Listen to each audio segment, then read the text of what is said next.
During the American Civil War, railroads became one of the most decisive tools of military strategy. For the first time in modern warfare, rail transport was used on a massive scale to move troops, weapons, and supplies.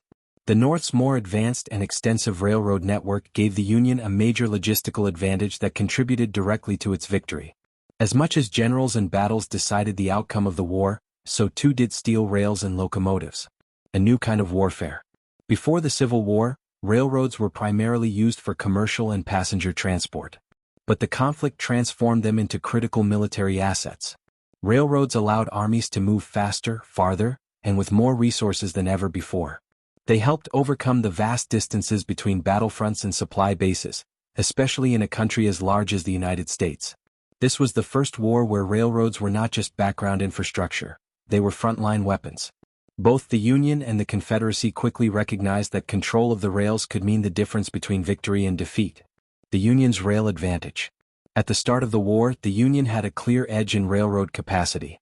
The North had over 20,000 miles of track, compared to the South's 9,000. Northern railroads were more standardized, better maintained, and more heavily funded by industry and government. In contrast, Southern railroads were often short, disconnected lines primarily designed to move cotton to ports, not to move troops across states.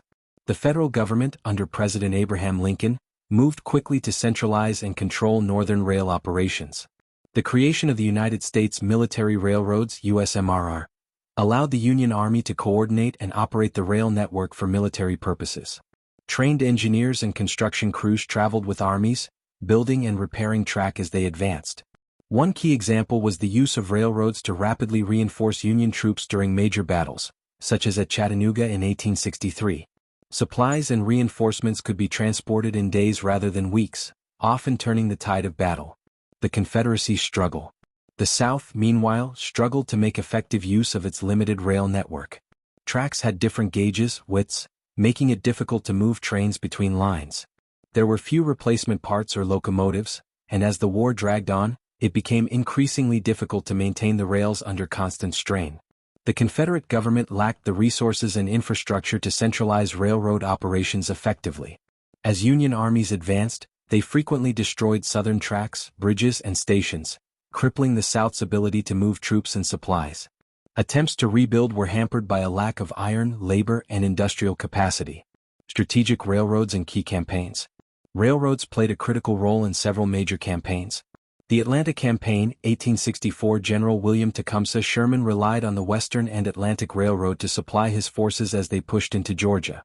Once Atlanta was captured, he destroyed large portions of the rail network during his famous March to the Sea, cutting the Confederacy in half and dealing a severe blow to its supply lines.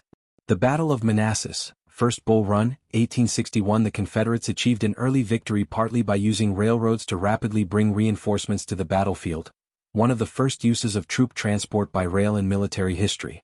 The Siege of Petersburg, 1864 to 1865. Union forces targeted and severed key Confederate supply lines, particularly the South Side Railroad, leading to the fall of Richmond and the end of the war.